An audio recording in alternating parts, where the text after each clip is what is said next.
ring with the harmony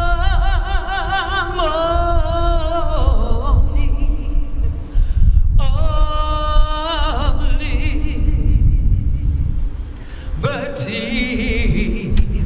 Let us rejoice, sing, rise high as the listening skies. Let it resound as loud as the rolling sea. We are here today because on September 28, 1919, Will Brown, a black man, was publicly murdered. Thousands watched as he had been beaten, stabbed, dragged, shot, mutilated, and burned, all for fabricated crimes constructed for political purposes. For almost 100 years, African American lynchings were used to terrorize black communities, to instill fear and intimidation into black men and women and children, to keep black people in their place. Racism needs black inferiority. So, white supremacy created a black beast. Then white supremacy created fear around that black beast. Then white supremacy used lynchings as justifiable homicide as a way of dealing with that fear. Lynching was criminal justice. In its day, lynching was law enforcement. Today, that same ideology of white supremacy, though communicated differently, continues to influence the criminal justice system and affect law enforcement. Today, police killings of unarmed black people are covered up, and although not celebrated, law enforcement who kill innocent black people are rarely, if ever, prosecuted. Most aren't even fired. Will Brown's brutal and sadistic murder on these streets 100 years ago today is an example of America's long and painful history of justifiable homicide against black people. Any discussion of racial reconciliation must deal with the ideology of white supremacy as a foundation of this country. For it is the ideology of white supremacy which has allowed centuries of brutal and bloody brutalities against thousands of black men, women, and children. We thank you for being here today. I am standing in the place of the governor because he is out of state, will not be back until later today, but he wanted to register his commemoration by having a proclamation from the state of Nebraska, and I'd like to read it. Whereas it is documented that a great migration of black workers who came up from the South at the turn of the 20th century greatly contributed to the development of the Nebraska workforce. That's a fact that's greatly overlooked often. And whereas the summer of 1919 is historically known as the Red Summer because of the many race riots and the acts of violence perpetrated against black citizens all across this nation, and whereas in Omaha on September 28th, 1919, a black laborer by the name of William Brown was wrongly accused of a crime that he did not commit and was lynched by an angry vigilante mob of white people near the steps of the Douglas County Courthouse at 18th and Harney. And whereas not content with his death by lynching, members of the riotous mob tied Brown's body to the rear of an automobile and dragged it for several blocks throughout the streets of downtown Omaha, and then convened at the intersection of 17th and Dodge, where they burned his body on a public showing like a bonfire. And whereas newly elected and reform-minded Mayor Edward Smith also nearly lost his life defending Brown's right to a fair and impartial trial. And whereas of the 120 persons indicted for their involvement in the riot, most were never successfully prosecuted, and all were eventually released after serving no time in prison. And whereas Brown's lynching also created amid a local political struggle for control of City Hall by well-known crime boss Tom Dennison, who used yellow journalism in local news and conflated racial tensions and portrayed North Omaha and Black Omaha as a lawless community, and the police force and the administration is being inept. And whereas the body of Will Brown rested in an unmarked grave for 90 years in Potter's Field, located just north of Forest Lawn Cemetery until 2009, when an out-of-town donor, a saint, paid for a memorial marker engraved with his name, date, cause of death, and the words, "Lest we forget." Now therefore, I, Pete Ricketts, Governor of the state of Nebraska, do hereby proclaim today, the day of September 28th,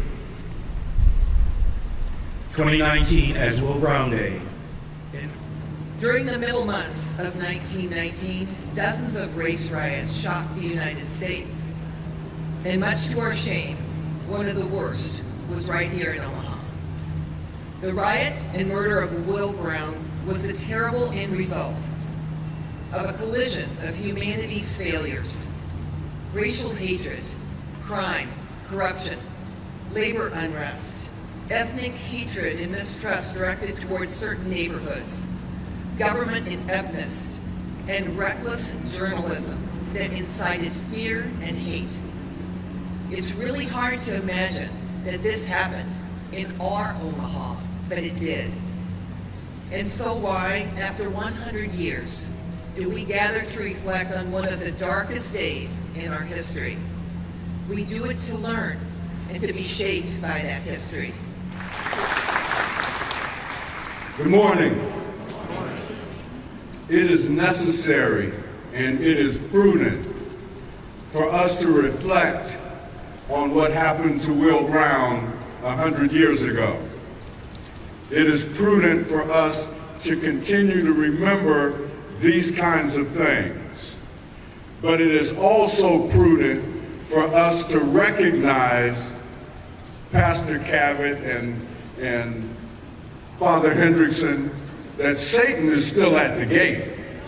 Satan is still doing his work.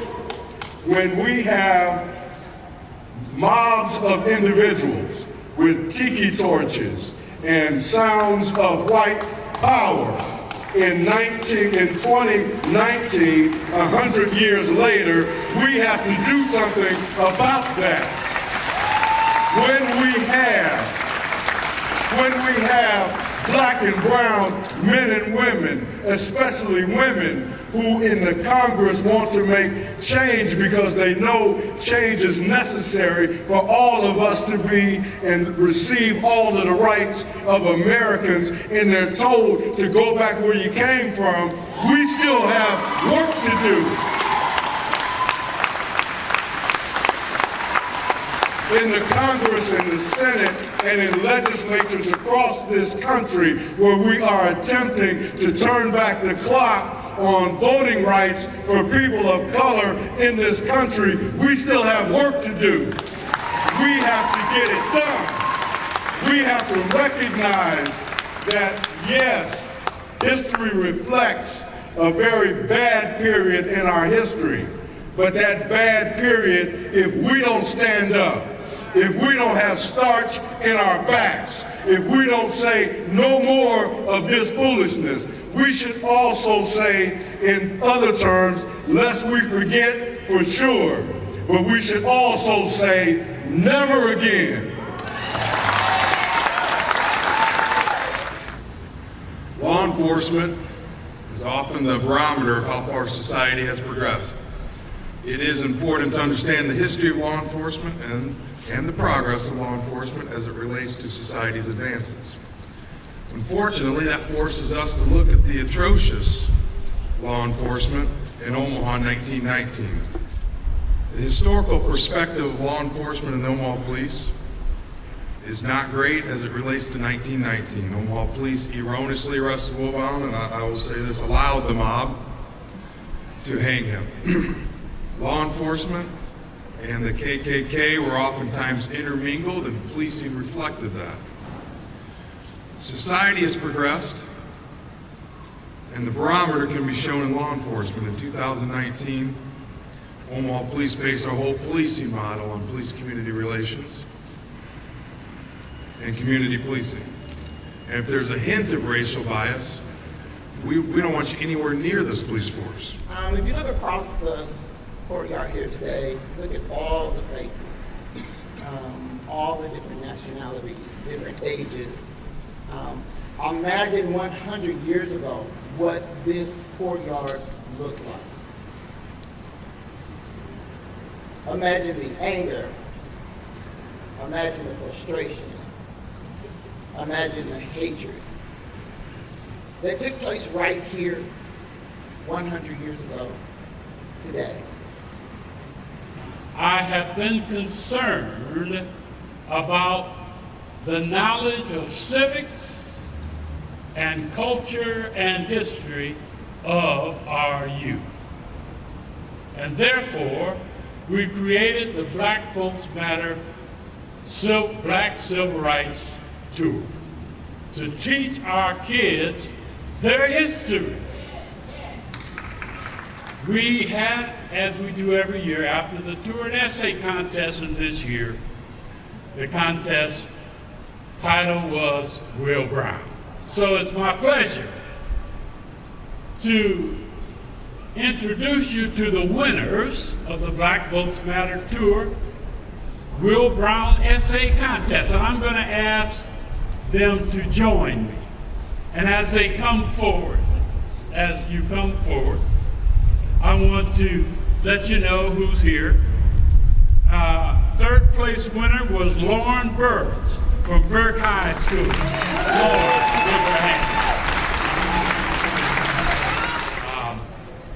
The second place winner was Nora Graham from Central High School. But standing in her behalf is Evan Dopnick from Morton Middle School, who also was a tour graduate. Which leaves me with one last task, and that is to introduce you to the winner of the essay contest. And if you want her to, she will read her essay. So,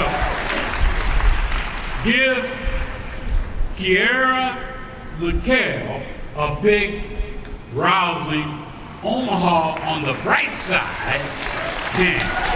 Kiera.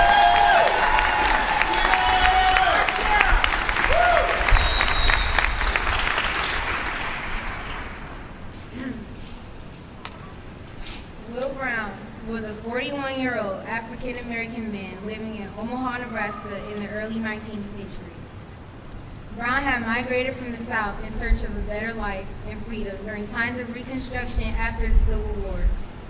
He worked at a local meatpacking plant, where the meatpacking industry was an active recruiter of Black workers. Brown was relatively innocent and already struggling with the challenges of being a Black man in the United States, although he was accused of assault against a white woman that ensued in his brutal and untimely death. Race riots were an issue throughout the cities in Texas, Illinois, Georgia, and Nebraska, especially in September. And on September 28, 1919, Will Brown was lynched and burned to death by an angry racist mob full of white supremacists. Agnes LeVeque, a white woman, had reported that she had been assaulted by an unidentified Black man, and the Omaha Daily Bee newspaper claimed the incident to be the most daring attack on a white woman ever perpetrated in Omaha. LeVeque and her boyfriend identified the man as a Black worker at the packing house. An accusation fell upon Will Brown. Already, a vicious mob had formed and was waiting to seize him. A crowd of 15,000 people had gathered around the courthouse to view such a spectacle event. The mob shot guns at the courthouse and set fire to the building, as well as looted nearby stores in an atrocious uproar. Inside the building, Will Brown sat with Sheriff Mike Clark, guilelessly affirming, "I am innocent. I never did it. My God, I am innocent." The mayor, Edward Parsons Smith, was at the scene for a while, and he had tried to reason with the mob, but they had knocked him out and sent him to a lamppost to be hung. Mayor Smith did not die because he had been rescued, but he did suffer severe head injuries. Next, Will Brown was captured by the mob, and they had beat him, hung him from a lamppost, and dragged his body down the street before they burned his corpse. Such a tragedy most definitely deserves the title of as being an act of terrorism. For first of all, Will Brown was not guilty, but there were no efforts made to prove the accusation wrong and fight for Will's case. He never even got the chance to take it to court. The mob was allowed to target Will Brown and carry out their dirty deeds to execute him. And in place of authorities were witnesses, and they were either anticipating Will's death or in disbelief of the horror. It was not until after they killed him that the army units arrived and set up command posts. The lynching of Will Brown is a part of Omaha's history, and it has been it has been 100 years since. And to this day, Omaha is bumbling with activity, and the city is on the rise. And while there are buildings that get renovated, there are historical buildings that remain untouched. And also, there are memories shared to keep stories alive. And youth are offered opportunities to learn their history, such as the Black Votes Matter tour that we had embarked on in June. So though the city itself has not dwelled in the tragedy of this event, the city has not forgotten its history. It is an honor to be with you all today. My name is Elliot Spillers, and on behalf of myself and my colleague, Sade Stevens, we bring you greetings from Montgomery, Alabama, at the Equal Justice Initiative.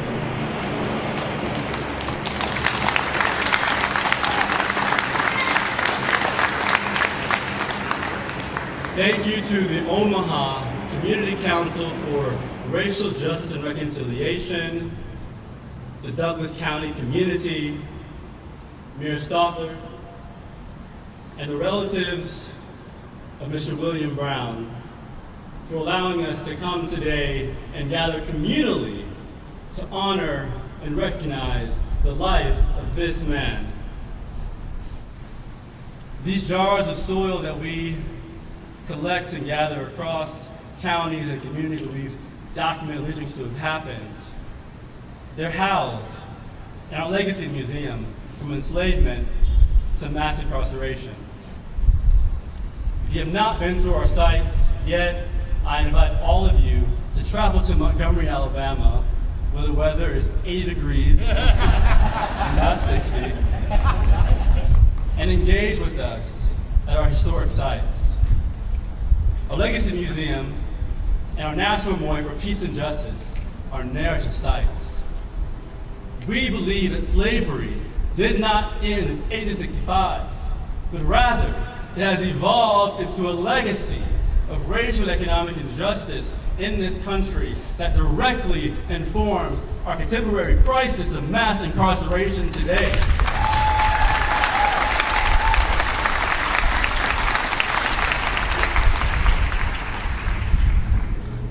These sites tell this story.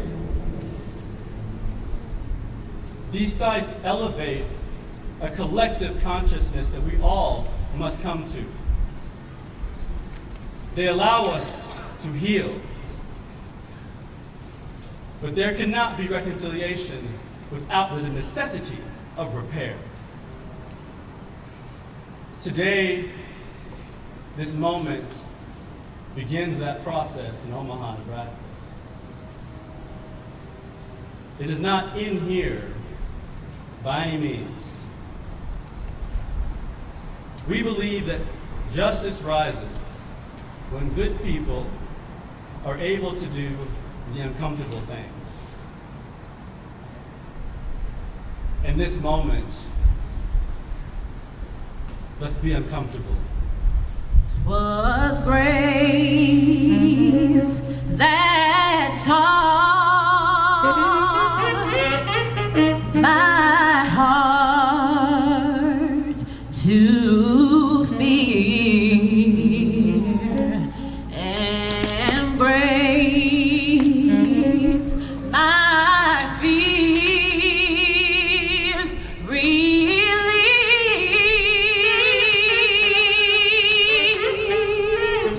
How precious did that grace